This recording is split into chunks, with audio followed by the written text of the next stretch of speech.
Welcome back, everyone. इस विश्लेषण में, we're going on a seriously fascinating journey to figure out exactly how the Earth's climate engine actually works.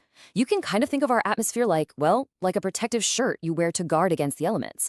It's not just sitting there. It's this incredibly dynamic system that shields us, regulates our temperature, and, literally makes life on Earth possible.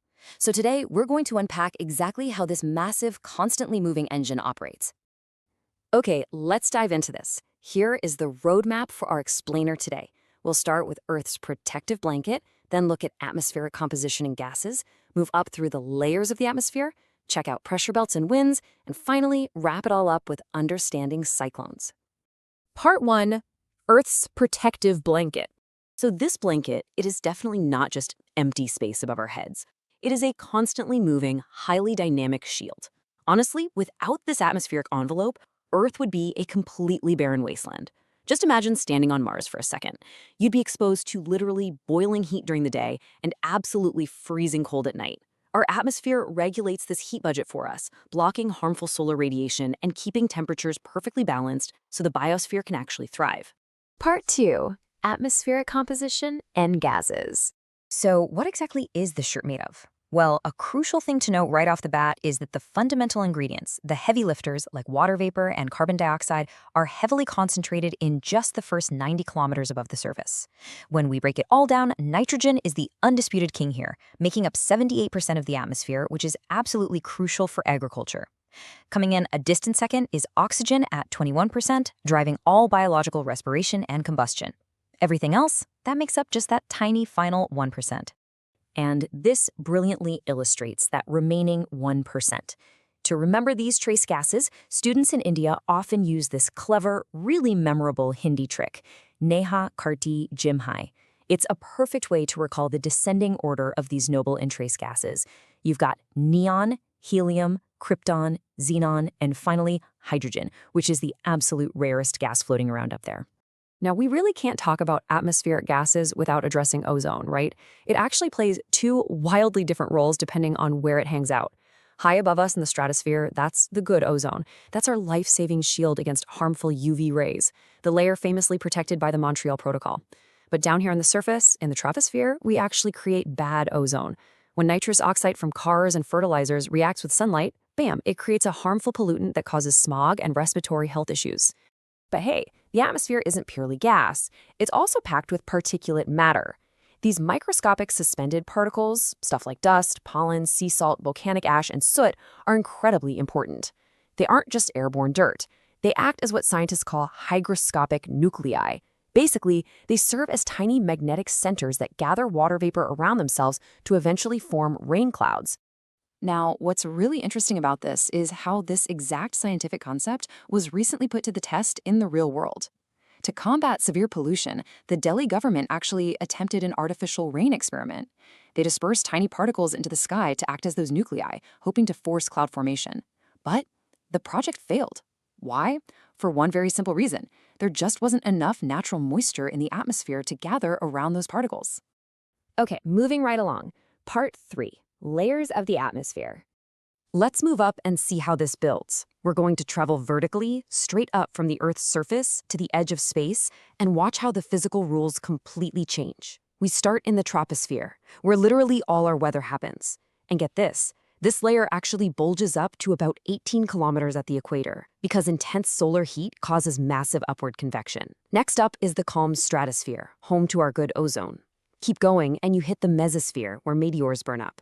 Then the thermosphere, which is crucial for bouncing radio waves and hosting our satellites, and finally the exosphere, which just kind of fades out into outer space. Right around the 100-kilometer mark, there is this fascinating invisible boundary known as the Karman line. Below this line is the Homosphere, where the mix of atmospheric gases is remarkably same, uniform and well-mixed. But cross that boundary into the Heterosphere above, and the gases actually separate out into distinct, stratified layers based on their atomic weight. It's quite literally a dividing line in the sky. Part 4, pressure belts and winds. So, all these layers and gases we just talked about, they are constantly being heated unevenly by the sun. This temperature difference creates pressure, which puts our entire protective blanket into constant motion. Across our globe, this uneven heating maps out exactly 7 distinct pressure belts. They alternate systematically: equatorial lows, subtropical highs, subpolar lows, and polar highs. These belts are essentially the grand gears turning the Earth's climate engine. So the crucial point here is that wind is simply the atmosphere desperately trying to balance itself out.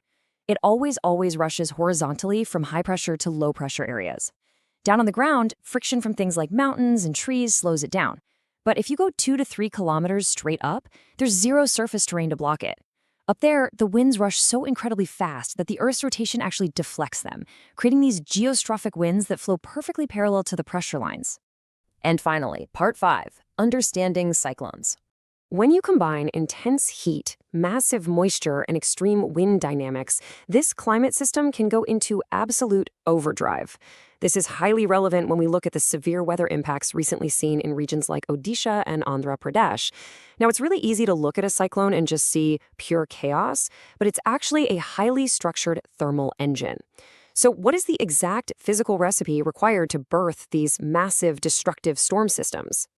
A tropical cyclone follows a very rigorous chronological 5-step sequence. First off, intense ocean heat establishes a deep, low-pressure center. Second, massive convection begins, drawing moist air rapidly upward. Third, as this water vapor condenses into clouds, it releases latent heat, and this acts as the literal fuel feeding the storm.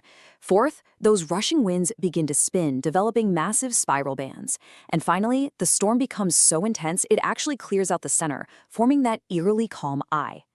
But here is a truly fascinating geographical quirk. Even with maximum heat and moisture right at the equator, cyclones simply cannot form there. Why? Because the Earth's rotational spin effect, the Coriolis force, is exactly 0 at the equator. Without that spin, the rushing air just can't spiral. But move just a little bit north or south into the subtropics, and that Coriolis force kicks in strong, twisting those winds into monster cyclonic systems. And that brings us to the ultimate question. We've seen just how delicate and interconnected this whole system really is, how heat drives convection, fuels latent heat, and powers these pressure belts. With global warming demonstrably raising short-term sea surface temperatures, we are directly injecting more and more fuel into this dynamic envelope. Are we inadvertently supercharging the Earth's climate engine way beyond its natural limits? It's a critical and honestly sobering question that we absolutely must answer as we look to the future.